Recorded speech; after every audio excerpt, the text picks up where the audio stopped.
flow is king. The accumulation model is dead and it needs to go away. Scrimping, saving for one day, someday is broken. That is not what people need to be doing. So today, we're going to show you, myself and Mr. Yenny, Mr. Spreadsheet Wizard, are going to show you how you can multiply your money with just changing one thing. So founding fathers, Jason Sipple here with my man, Craig Yenny. We're both fathers, and we are part of this founding fathers, helping empower you, helping show you that cash flow is king. Last week, we went into blasting your debt and turning it into an asset. This week, we're going to show you how to multiply your money as you've eliminated debt. Now, what are you going to do to put your money to work? So if you're liking the video, go ahead and click like, subscribe to the channel, and ring that bell. It might even turn blue for you. So Craig, my brother, thank you for being here. Go ahead and introduce yourself, tell a fun fact about yourself or whatever's on your mind today. Sure, absolutely. Well, thanks for having me. As I was on last week when you were, out on your trip. So we did get through and kind of go through the whole process of paying down your debts. And as you mentioned, today we're going to be talking about how to build more wealth. So think of it as a process. If you're in debt, we want to get that taken care of first. And then once your debt's gone and you have cash built up in your own system, what can you do with that? Well, you could use it to buy cars, finance the things you need and want in life.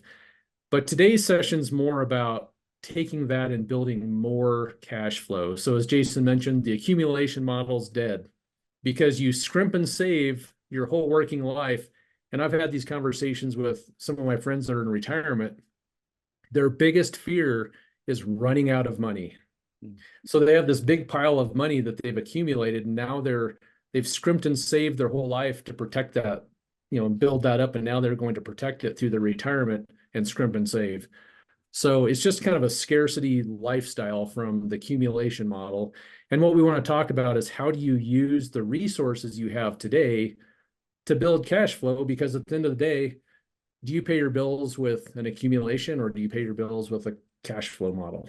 Yeah, we're flipping the paradigm. We're flipping the paradigm by changing just one thing. Where does your money go first? Craig took the words out of my mouth. I was literally thinking that his friends have been groomed to be scarcity minded with their money. And when you do that, when you protect, when you hoard, you are not flowing. You are not moving. You are no longer following God's plan and the laws of nature.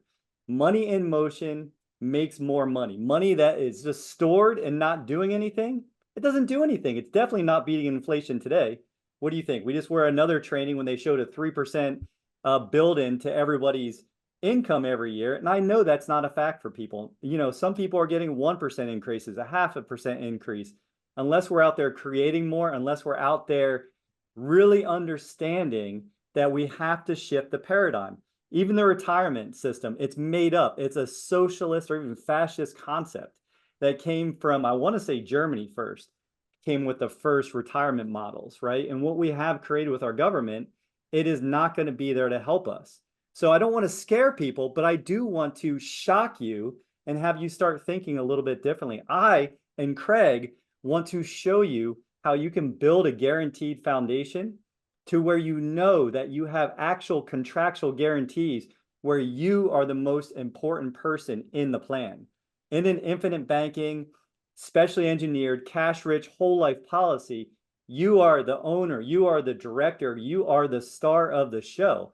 And what I love is every single person, the thousands of people I talk to, I tell every one of them, it's you are the one person that's going to make it work. And you are also the person that will make this not work, because we want to teach people how to fish. I don't even like fishing. I'm not patient enough myself. Now I might be, close to 50, but growing up, that was not my thing. I had to be in motion like my money. One of the things, if I rewind 15 plus years ago, when I first started getting into infinite banking, I just knew that the 401k, that system you're talking about, Jason, was not for me. I had witnessed family members that went into retirement and just relying on that model didn't work. So I thought, well, why would I go down that same path? Now, I didn't know, like with Shannon, Shannon's here with us today, just kind of learning about infinite banking. I was in those shoes. I didn't know what was out there, but I just started searching, going to different seminars. And of course, we didn't have the YouTubes and all those things that we had back then. We had the libraries and the encyclopedias. But I ended up going to a college planning seminar, and I thought, well, I've got three daughters to put through school, and I'm looking for this other thing. And so that's kind of where I got introduced. And at that point, I stopped funding 401ks and moved into this other plan. Some of what we want to show you today is how could that work for you, and what would that look like for you? So did you have anything else you want to add, or should we just go ahead and jump into No, it? what Craig is saying, I love the origin story. What got him into infinite banking is this is my belief. I believe the quality of our life, and I say this a lot, but I believe the quality of our life is dependent on a few things. One, it's the quality of the questions we ask ourselves. It's the quality of the question we ask ourselves. And two, it's our ability to take action, because knowledge is not power. It is only the application of knowledge that is powerful, right? So with those two things, you can shift your life. So if you're here because you're looking for a solution, I know personally it was the same thing. I needed a money philosophy. I thought I could just do what my parents taught me, show up first. And guys, pop in the chat if you can relate to this. Put a yes in the chat if you thought this at some point in your life. You show up first, you leave last, you work hard, you add massive value, you're humble, because that's how we were brought up to be good employees, how to be good citizens, how to be good people. It's a great way to live your life. It is not, I repeat, it is not a pathway to financial freedom. We are all here because we want control and we want freedom. And freedom can be individual. It can be living on the mountains. It can be living in a city. It can be at the beach. It can be whatever your freedom is, whatever that big vision is for you. But it's all the same for all of us. We all want freedom and we want control. We don't want to be tied to the market going up and going down. What Craig is going to introduce to you, he's going to show you what the S&P 500 has looked like, and then just remind you that when we're tied to a partnership, if you're in a qualified plan, you have a partner. Craig, you know who the partner is? I know who it is. Yeah. Our Uncle Anybody Sam. pop it, wait, pop it in the chat if you know who your partner is, or pop it down below in the comments. Who is your partner in a qualified plan? A lot of people, they've never even stopped to think about that they have a partner, and their partner loves them so much, that they're never going to come and bother the partnership ever. As long as you keep deferring your taxes today, putting your money in that qualified plan, whatever it looks like where you work. If you're getting a match, great, but you're not understanding, or maybe you haven't thought about that you have a partner. And your partner wants you to take that seed and to grow it to a gigantic harvest. Because guess what? The only way your partner makes money is off of taxes. And if he can't tax you high enough, he's going to tax you on more things. That's the way it's been since 1913 when we put the tax code in place.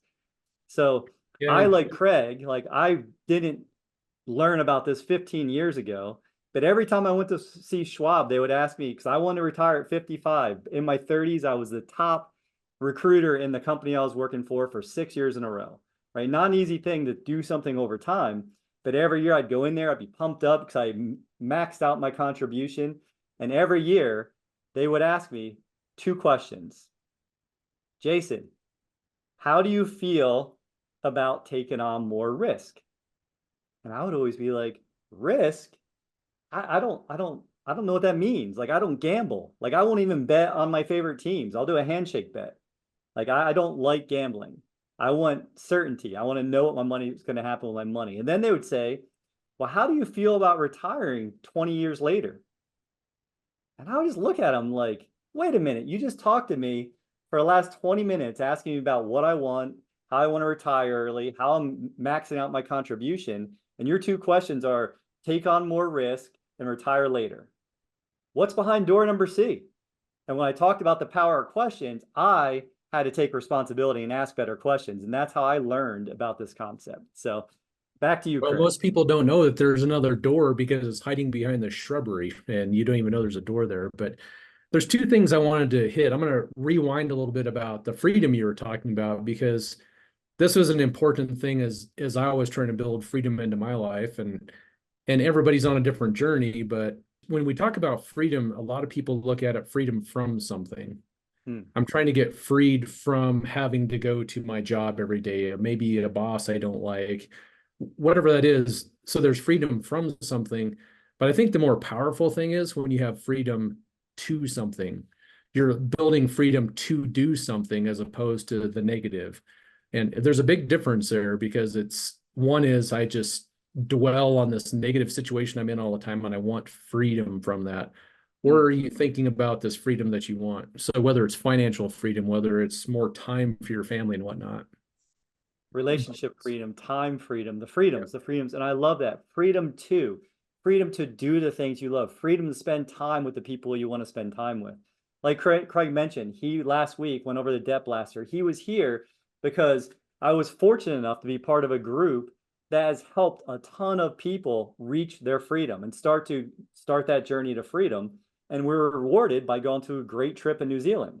So I jumped off a bridge, a perfectly good bridge, which was crazy because I'm afraid of heights, but I did it because I thought I must because I'm afraid, right?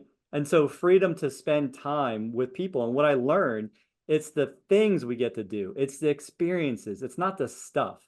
It might be the stuff. You might have a list of stuff you want, but for me, what I realized jumping off that bridge or doing whitewater rafting or some of the like seeing the misty mountains that were in Lord of the Rings it was the freedom to be able to experience that. And I saw that the earth and life was so much bigger than I had even imagined. Like flying home, people were going to places I had never heard of. I had to start Googling some of these places to figure out what country they're in. I'm not even joking. Like, I didn't know that was in China. I didn't know China had an island on the bottom of it. Like, there was just things that I have not seen. And it made me realize that helping each other, where an everyone thrives community, moving to things, like you said, rather than away. We have to start by moving away, taking back control, turning our debts into assets, right? Or working away from a job where you don't have control, you don't have freedom. How can you be more resourceful?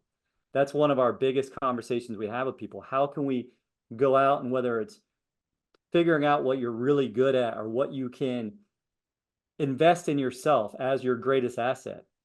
You know, there was a point where spending $600 to go to a Tony Robbins event seemed like I was literally doing something that was wrong. To now, if I could spend, or when I spend $100,000 a year on myself and develop it myself, my family, I know there's not a better asset. It's better than school because you go out and learn the things you want to learn. And the stuff that we're going to teach you, that Craig's going to show you, some of our peers charge like $4,000 to see this stuff. I don't know if you knew that, Craig, but we got people out there who are charging a ton, which in a way, I think it's not the wrong way to go about it because it's forcing people to put skin in the game, to learn. But what we're here to do is we're here to empower you, to teach you, to show you how there's a better path forward. And all it takes is for you to learn and then to invest in yourself and then to take action. So again, if you guys are liking what you're seeing here, go ahead, click the like button, subscribe to the channel, and ring the bell so you get alerted for new videos. Now, Mr. Craig Yenny, back to you to show what it looks like to be on a Toad's Wild Ride if you're in. Yeah, and I think looking at the comments, Brad calls this free-tirement. And so let's talk about how do we become free-tirement. I like the free-tirement, and congrats, Felix. And yeah. Congrats, Felix, for going and stopping the 401 shite, as you put it. And the one thing, Felix, mentioned about the 401k and the thing I have to mention, and we'll get to this as well, but we're not investment advisors. We're just sharing our perspectives of not giving advice on do this with your 401k or don't do this with your 401k, but this is just what I did. This is what Jason does. So we're sharing we're two fathers sharing our journeys. We're two fathers sharing our journeys. We're not giving financial advice. Yeah. We're just saying that if you want to be different, if you want to have freedom, you got to be something different. You got to do something different. You got to think differently. Quite frankly, you got to think. I read a quote from Thomas Jefferson a couple of days ago. It said, 5% of people think, 10% of people think that they think, and the other 85% of people refuse to think. And I found that to be a scary fact or comment coming from Jefferson, which is over 100 years ago, right? And what we're talking about today is a couple hundred years old. So we're just telling you about something. Like I found out one of the 5 companies we work with is a $120 billion company. And they haven't missed Dividends aren't guaranteed, but they haven't missed a dividend in 124 years. So you talk about a solid track record. When we're looking for control, when we're looking for freedom, what kind of partners do you want? That's a really important question to ask yourself too. You want people that are guiding you, that have been there, that have done it? Or do you want to listen to people who are only in it because the more that they manage money, or having you in partnership with the government, gives benefits to the company, gives benefits to that individual, gives benefits to a lot of other people, and you get the maybe it's going to work out. Maybe. There's no guarantees when you're in a qualified plan, right? So Yeah, and so before we jump into it, I'll just have one more thing. It's a question for you, Jason, as well as for the audience. This is an open question to anybody. I have a deal for everyone here right now. What do you say we go down to the bank together, we open up a joint account? Now we're going to create an operating agreement that says, I get to make all the rules. I get to tell you how it's used, how you can access it. You're going to fund it. I'm going to control it. We're going to be joint owners. Who wants to go do this with me? let's see some eyes in the chat. Let's go see some eyes. Who wants to be Craig's partner? You know, Craig is one of the most honest guys. And when he's shaved, he looks so young. He looks so trustworthy. Like, who doesn't want to go and go down to the bank with Craig and fund his account and sign over all of the control to Craig? So no one's taken me up, but it's a funny little way to put it, but this is how I look at the 401k or the qualified system, because I'm putting my money into a bucket, into an account that someone else controls. I'm funding it and they get to make all the rules. So when we start looking at those types of things, Brad's definitely out, Felix is definitely out. So what is the alternative? Let's talk about some alternatives. So before we get started, you guys can all read this, but this is a case study that we're going to go through. We're not investment advisors, we're not CPAs, we're not tax specialists. Again, Jason and I are both just fathers sharing our journey and how we've done this. So as long as everyone's good with this, we'll continue on. Now, one of the things I want to do is I want to share with you, as Brad and some others know, they call me Mr. Spreadsheet because everything I do goes into a spreadsheet. One of the things that I looked at is I took all of the returns from the S&P 500 from 1928, and I've got up to year 2022. And I wanted to look from that whole period of time from 1928 to 2022, what was the average return?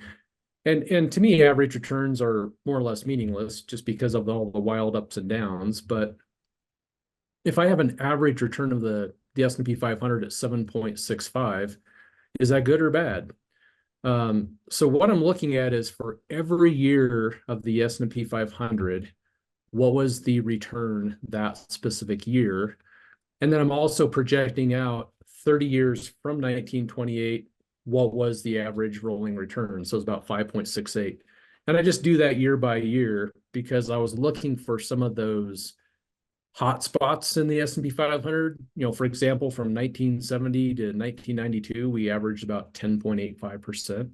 But the point is, who here, and you can answer in the comments, who here has money in the stock market, whether it's qualified or not qualified, whether you're just in a mutual fund portfolio? Does anybody here have money in the stock market?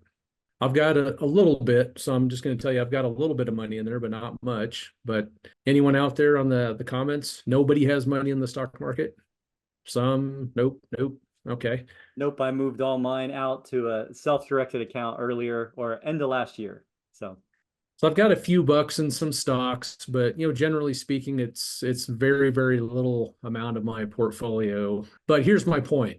Everybody that's in the stock market, or anyone that's in 401ks or qualified plans, whatever it might be, these are the realities of our experience. We're up 37%, then we're down 11, then we're down 28, then we're down 47, then we're down 15, and then we have a really good year of 46% up and then down 5.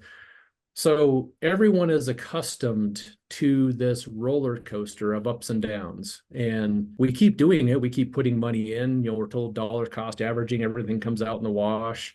So this is just what everyone's been trained to do. Now, let me just share a quick case study with you. And what I'm looking at is from 1970 to 1992, the average return of the stock market in that time period was 10.58. Let's just pretend you have $1 million. So you have $1 million of retirement income accumulated, and you're retiring in 1970. Now, if you had a crystal ball and you knew that you were going to have a 10.85% average return, would it be fair to say that you could take out maybe 100,000 and not totally destroy your nest egg? Who thinks that taking out 10%, knowing that we had a 10.85% average return, would be a safe bet? Do we have any takers? Anybody think we can get away with 10%?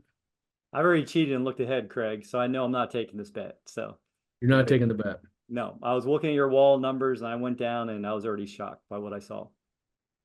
Well, the thing that I struggle with is, when you talk to, professionals or investment advisors, a lot of times that first question is, how much risk are you willing to take, or how much are you willing to lose? And my answer was like, well, none. I don't want to lose any money. And so they'll come up with some numbers, and a lot of times is, hey, in the stock market, the S&P averaged 7%. So, for retirement, you can plan on about 7%, or, in this case, we're going to do 10%.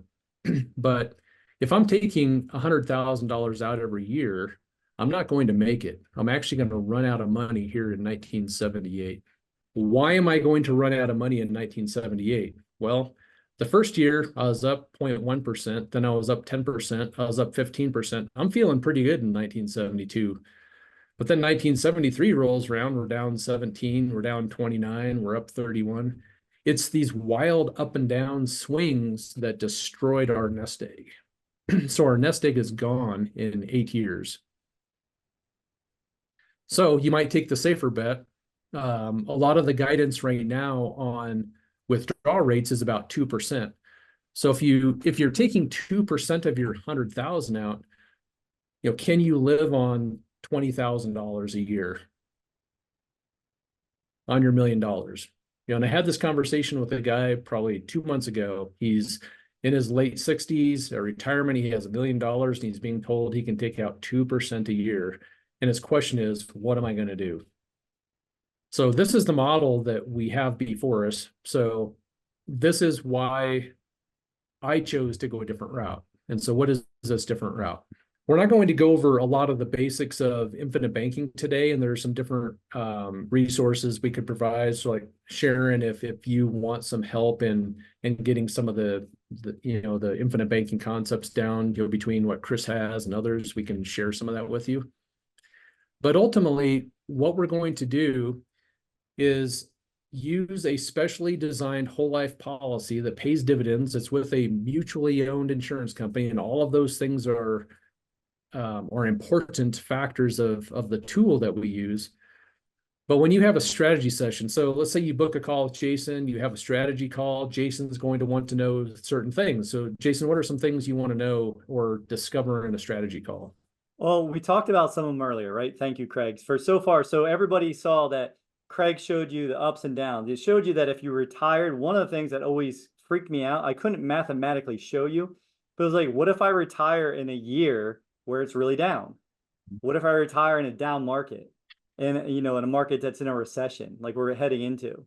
That's going to make a big impact on how your lifestyle is going to change, and how you will have to adjust, and how you have to play defense. And we know what happens when people and teams play defense. They typically don't win. They typically don't win because we're no longer creating. We're no longer thinking abundantly. So in the conversation, what we really focus on is, one, what is your big vision? Where are you going? What do you ultimately want? Like, if it all went your way, where is it going? And then we bring that back to the current, because you have to have progress to have happiness. Like, all progress makes happiness. So we want to show you, like one of my calls yesterday was, okay, I have a Mercedes. It's $25,000. It's $700 a month. And we want to start a policy to recapture that money. And then we built that easily, right? And that is the beginning, because what we're teaching you is the infinite banking concept, but to show you the process of taking back control of all of your needs for financing. So I'd want to know, like Craig's going to show you, Like, what are your debts? What's the total debt? What's the monthly payment? What's the percentage on it? And what are you actually paying? Because we're also looking for financial leakage. We're looking for holes in your bucket. Like we finance everything we buy. So if you're paying over to the bank to pay something off, it's okay if you don't have a better solution. But once you see this, then you're making the decision by not deciding if you continue to pay down your debt by paying more to it versus putting it in a policy where you start giving that money back to your family. You start guaranteeing that you're leaving a legacy. You start doing the little things. So we're looking for that leakage too. It's exactly that. We're trying to, the strategy calls that we're really uncovering with you. What are you trying to do in the future? What is your current state? Do you have debts? Do you have major purchases coming up? But ultimately, what we're driving towards is how do we design a system for you to get there? And so last week we talked about if you have debt, how do you deal with that? And at the end of your debt cycle, using this process, you'll be able to recapture, say 30 to 40 or maybe 50% of whatever your debt balance is in your policy. What we're talking about today is once you're past that debt, paying off those third-party debts and you have capital inside of your policy, what do you do next? And so a lot of those conversations will drive how we design the policy. And this is just the tool. So a lot of people get so hyper-focused on the tool, but we do want to have an efficient tool. So just know that working with our team, we're experts in this and we're going to design an efficient tool for you.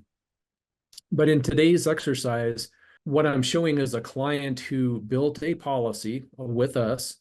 What they end up doing is they end up dumping in 50,000. So imagine just taking 50,000 out of savings or maybe it's lazy money and you put it into the policy day Money one. market, any number of things. Like if you have $50,000 that is not earning you guaranteed interest and you want to park it someplace where it's going to be safe, where it's going to grow tax-free, where it's going to protect your family, and where you have liquidity access to it. So this is Craig, and Craig, this is a wall numbers. So I want to also throw the disclaimer out that this is going to be individual for every single person. If you come into the call or come into the like Shannon's new to this, right? If you come in saying, hey, like I had this question on the plane on the way home. Hey, I heard about infinite banking. That's cool. Like, what's a typical policy look like? How much? And when we think like that, what we're saying is, I want to put in as little as possible for the most protection and the most return, because that's what we're accustomed to. That's what we've been trained to do with our home insurance, with our car insurance, with our medical insurance. But with this, the second principle is don't be afraid to capitalize. And maybe I asked the question to the individual, right? Craig, if I asked you, hey, Craig, how do you feel when someone deposits money in your bank? When you get paid on one of your deals on Cashflow, you get mailbox money. How's that feel?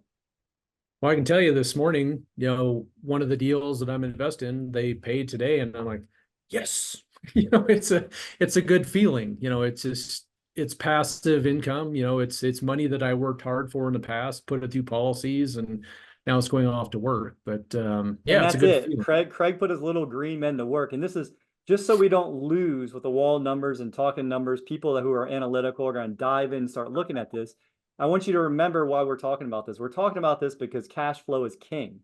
Cash flow is what gives you freedom.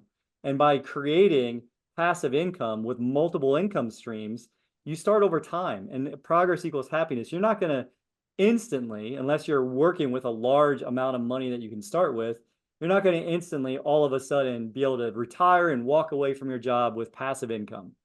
But over time, this is going to show you that, hey, how do we take that money? How do we put it to work? And how do we start generating a revenue stream, a cash flow stream, while magically your policy is still growing, uninterrupted, compounding, and it's also giving you a cash return on your money pretty quickly, as we'll talk about. So yeah. So, to Jason's point, this is a wall of numbers. I'm just going to do a quick, simplified version of what's important here.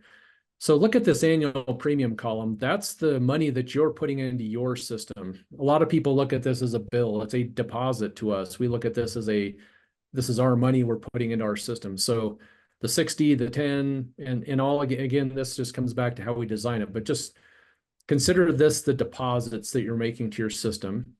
That's your Let's jump. yes. That's your Yep. yes, Craig said, because you're putting that premium deposit. That's the Yep. feeling you want to train yourself to have. Hmm. Yes, I get to I make a get. premium deposit because that means you're going to start putting it in motion and make more money. That's the relationship we're looking to shift. Mhm. And then these next two columns, they're important for a couple reasons. One is this one is just showing you the cash value growth, or how much cash value do you have available in your system. So a lot of people, here's a mindset issue. They put in 60, they have 55,584. That's 92% of what you put in is available in cash value. They'll stop right there and go, why in the world would I do that? Well, there's a cost to get the system going. If you start a new business or if you plant a seed in a garden, this is just life. It takes time and energy to get something to be efficient and produce the fruits. So this is simply just the wind-up phase of getting your system efficient. Now, don't forget, we don't typically focus on this, but you now have $1.5 million of death benefit coming along for the ride. So that's why we don't have 100% of our money available. There's some cost here. And But 92+% is really high. Sometimes you might see it being 58%, 68%. yep, Remember, the first one, I already gave you the second principle. Don't be afraid to capitalize. The first principle is think long term. And we don't even mean 10 years. Like we're showing you 10, 15 plus years. Thinking long term is thinking multi-generationally. It's thinking 70 years. It's thinking 50 years, 70 years. You might not even be around anymore, but wouldn't you want to know that the system that you created for your family is going to keep bearing fruit for years and years and years till you're not around? And then you can create a system. It's more advanced, but it's not difficult. A system where when you pass, that death benefit goes to create another policy for the next generation. And yep. so we're not going there today, but just so you guys know, the thinking long term, this is a lifestyle change. This is a commitment to yourself. And I like to say, like, it's following the first two commandments. Craig, do you remember the first two commandments? The first two commandments, well, I've got all 10 of them right here. And the first one is you should not take the Lord's name in vain. Okay, Is that first right? one is to love God, right? With all your heart, your mind, your soul. I Yeah. believe that's correct. Love God above all. Here, I'll take a Right? look. The second, the second commandment is love thy No, neighbor like you shall thyself. have no other God before you is the first one. Yep. So you're loving God first, right? So number two is love thy neighbor like thyself, which implies we got to love ourselves. And one of the things that we all see, anyone who takes these calls in the States, we have been groomed. And it's subtle little things. It's commercials. It's all of it's Super Bowl commercials. It's all the things. We've been groomed to be consumers. We've been groomed to put our money in the bank. We never ask, well, why do we put our money in the bank? Unless you're keeping it like Dave Ramsey wants you to do, stuffing it in a coffee container and burying it in your yard. Like I heard him say, well, that's $70 you have in your yard now. And I was like, are you nuts? Like, that's crazy.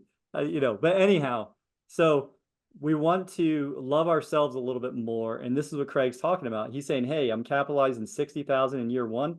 I have access to 92%, but even if it was 58%, you still are in this for the long term, because Craig's going to show you why here in a second. Yeah, in part of the equation, think of it this way. Remember with the qualified or the 401k, you have a partner in the deal that has a lot of control over the say of how that system works. We also have a partner here, and it's the mutually owned insurance company.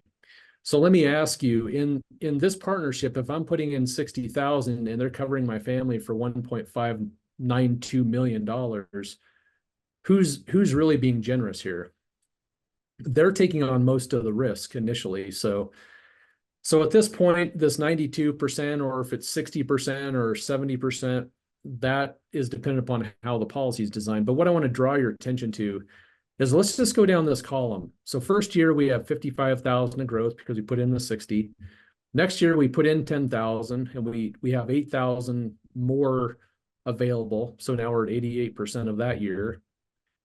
What happens in year three? So if I put in 10,000 and I grow 10,433, am I now getting more out of the system than I'm putting in?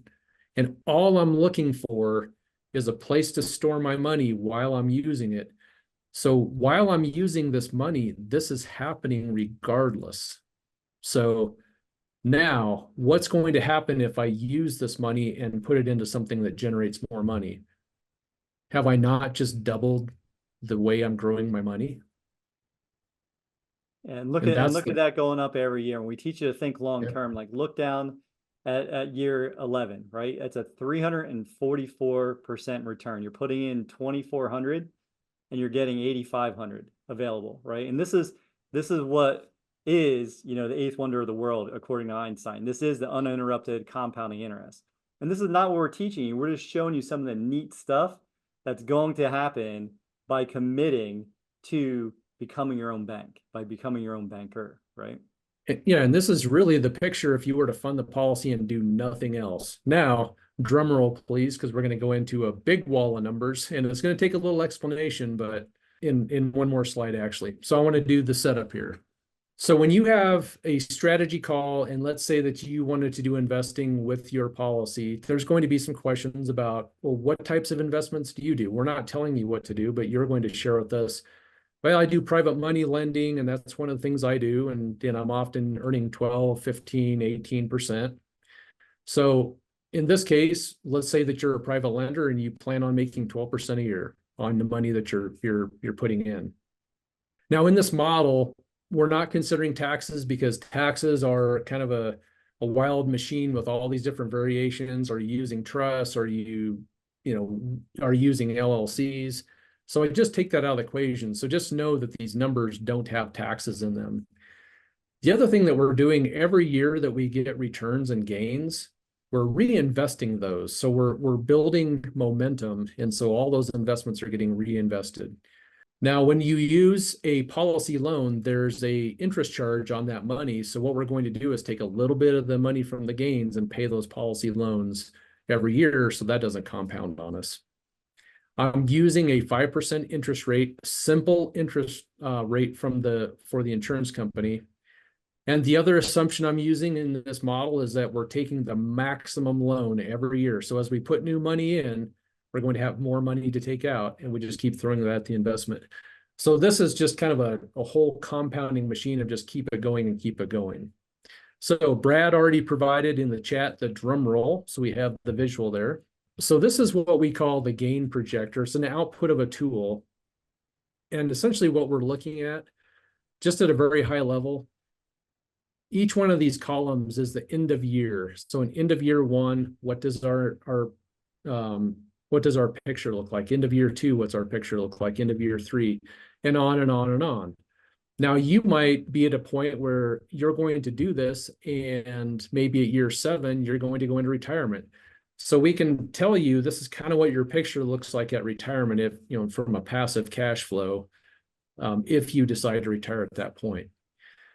Now, what we've done is we've broken these down into sections on, how does your policy perform? And that's no different than what we just went over. Remember, we had the cash on cash. Year 1 was 92%. By year 3, we're at 100%. So we're just simply measuring when does the policy become efficient. But what this section is doing is it's tracking how much did you put into the policy? How much did you take out? What was the interest charge that, for that particular year? And what's your death benefit? So we're just kind of tracking how the policy is performing, performing year over year. And then as we look at the investment section, how much money or how much capital did we put into that investment at 12%? I put in a little over 50,000, so that netted about $6,000 of interest that I got from my private loan. And so if I did a monthly distribution, that's about $500. So if I was retiring end of year 1, I would be generating about $500 of passive cash flow per month out of the system so far. Now, what we do is we look at the snapshot. So what does it look like from the inputs and outputs? So we put in 50, we grew 6,000, that was our gain. We had a $2,500 loan interest charge that we took out of that gain. And in the policies, you can't take 100% of the cash value, so there's always a remnant in there. And so that's still your money, so I'm going to add that in. So at the end of year 1, our net proceeds from the capital we invested, from the investment that we had, the interest we paid. So what do we have left? We have $59,000 and $59,086. But we put in 60. So somebody might go, I'm not sure if this is for me because I put in more than I got back. Well, our net investment return is negative 1.52%. But don't forget, and I don't even look at this as really a negative because I've still got this $1.5 million. God forbid something happens to me, or let's say this is Jason's policy. The family is going to win because they'll have the 1.5 million from a financial perspective. So who remembers the ups and downs of the S&P 500? Did we see some negative 30s and negative 20s and negative 11s?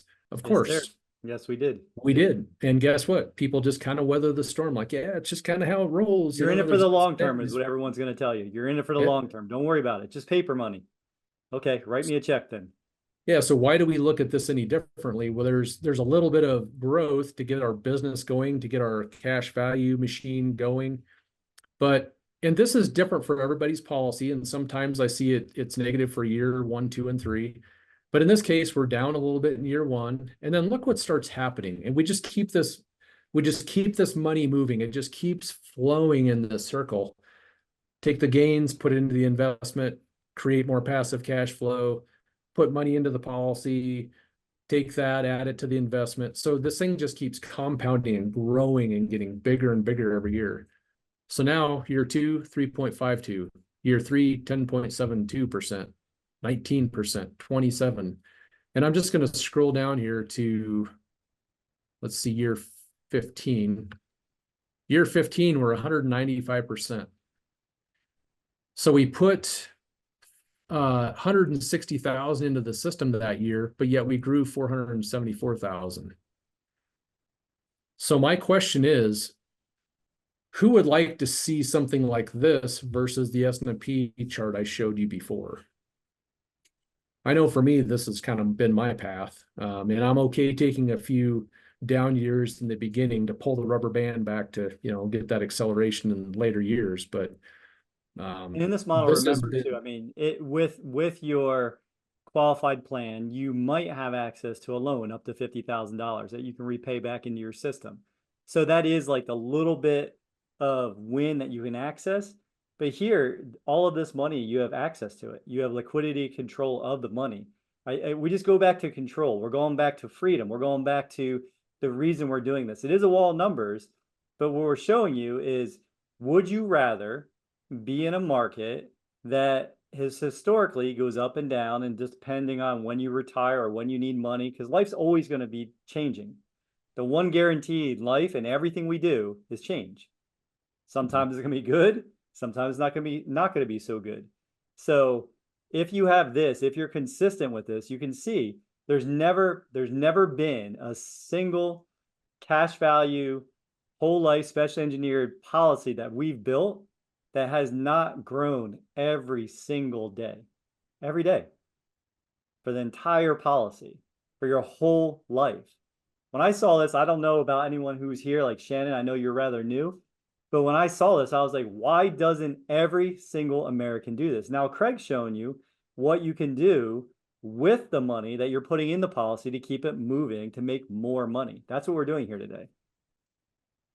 And think of it from a process perspective, because those people that we help that are in debt, let's say they get out of debt in 3 years, could be 2 years, could be 5 years, they're going to have some cash value. If we go back to this perspective, at some point they're going to recapture and have this cash value. So let's say at end of year 5, they paid off their debt, they repaid their system, they now have $90,000 to invest, or 98 or 100, whatever it's going to be. Let's make it 100,000 at 12%. So you're going to be compounding on this full amount of money while you take that 100,000 and put it into a safe first lien position investment, in my case. And if at 12%, that generates $1,000 a month. Now I'm going to take a little bit of the gains and pay some policy loan interest every year. But net, I'm just making money out of thin air by leveraging this policy, and it's guaranteed to keep going up every day. It just keeps getting better and better as time goes on. So that's really the alternative we have. I mean, and it's just kind of the path that you can take once debt's gone. This is an approach you can take for investing. Craig, it's awesome stuff. I appreciate you coming and sharing this. Is there anything else, any other wisdom? Because this is what Craig's been doing this for 15 years. This was his alternative to being in the market. This is the way that you paid off your girls' college funds, right? And now you are using it to pay for college, and now you're using it to make passive income for you. Yeah, Buy and more that's bikes, the more guitars. I mean, that's the real story is you start off with a purpose and over time you add more to the system. And all my children are gone. I'm an empty nester, and so like, well, now it's time to, and it's been this way for a few years, but take that money, that capital, and put it to work. And so I got into private lending and different types of just acting as the bank, for example. So putting money into things that have collateral behind them and loan out on those types of deals. And as we were looking at those projections, somebody might go, well, that's great if you win every year, but like in the S&P 500, there's down years. This is where it's really important to find investments that like, and understand so you don't lose money. Yeah, what's And Warren Buffett's first rule of investing? Do you remember? yeah, don't lose money. What's the second rule? Remember rule number one. That's it. That's it. And when you're I'm conservative, right? I'm a super conservative. I share at the beginning. I don't like gambling. You won't see me. I'll watch people gamble, but you won't see me gambling. I've learned how to play craps a couple of times and I forget. Just one of those things too. So, but with this, what Craig's showing us is how can you build a guaranteed life where you're in control and it's fun. Like money is a game. We can make it a game. You can make it fun. You can remove some of the worry, some of the fear. And that's really what Founding Fathers is about. I want fathers to feel stable. I want fathers to feel secure. I want us to be the leaders that our family needs us to be. And that doesn't mean trading all of your time for money. So how do you do something like Craig just showed you to build that guaranteed foundation? Last week, we showed you how to blast away your debt. So if you haven't seen that video, go back and check that out. That's up on my YouTube channel now. And if this one's showing you, what do you do once you have money? How do you keep it in motion? Like everything in life, things in motion will stay healthy. Our bodies, our money, water. You don't want stagnant things because that is going to give you scarcity. That's going to give you fear, and it's not a way that's going to solve your problem. So we don't know how long we're going to live. Every day is a blessing, but what if we all live to be 100? If you retire at 67, Brad shared an example in that the woman's been retired for 4 years and she's going back to work because she's worried about money. So what would it feel like if you were able to create this passive income where you're sleeping and your money's working for you? Like Craig said, Craig, show me again. How did it feel today when you looked in your account and you had a deposit come in? Yeah, it's celebration. Yeah. We want to celebrate these things. It's amazing. And Craig, I appreciate you so much for coming in again. And we're definitely going to have you back on other webinars and other things we have to do together, brother. We keep growing, keep empowering people. You guys have liked what you've seen here. Again, press the like button, subscribe to the channel, and hit the bell. My son loves to say because it might turn blue for you. So it might turn blue and you'll get alerted to new content. If you want to learn more, go to jasonsipple.com. You can message me there, book a call with me. You can DM me. Many ways to get in touch with me. I'll even give you my phone number is 407-928-5488. So that is my personal cell phone. Feel free to text me. If you want to learn more, like Craig said, we have a ton of content between Chris, ourselves, our team. This is all we do. Our whole process is to empower you. We want to educate you, to inspire you, to empower you, to show you the steps we've taken so you don't have to feel scared when people are telling you the market is falling, the sky is falling, everything's ending, right? Like we're going into, someone asked yesterday, are we going into hyperinflation? We've never been in hyperinflation, but it feels like it. Sometimes. So if you have those feelings, if you feel uncertain, if you feel scared, you don't need to be. Just educate yourself, invest in yourself, look, and then you're going to have to shift the paradigm. Because if you're not saving now, if you're not loving yourself and paying yourself first, then this path will not work. It requires shifting one thing. That's paying yourself. And where does that money go first? If you put it where Craig showed you to go, where it should go, by year 15, you have a 300+% return on your money. It's not a bad way to look at leveraging this system, which is not an investment. It's just a strategy, a process that comes with some guarantees. So, Craig, any final words from you? No, I just, there's a lot here that we threw at you. There's a lot of numbers, and Jason likes to keep it simple. And here's how we keep it simple. Get on a call with Jason. He'll walk you through the strategy call. He'll talk to you about how we move forward and help you put a plan together. So I would say the first step is just get educated, get on that call, put a plan together that's specific for you, because there's different entry points in the things that we talked about today. But that's really just take that first step. That's really what it comes down to, is just take that first step. Taking radical action. I love it, Craig. Shannon, yes, this will be up on the YouTube channel. Give it a week. It'll be up by next Saturday, so your husband can watch this. There's other content on there, other videos from last week, other videos you can check out as well. Congratulations, Derek Kaufman. Yeah. Expanding his banking system, 4 policies now, 4 family policies for his Warehouse of Wealth, which is Nelson's final book, right? So this is another great book, great resource. Craig, blessed to have you here, brother. Everybody, thanks for being here. Until next week, have a great rest of your week. Happy Easter.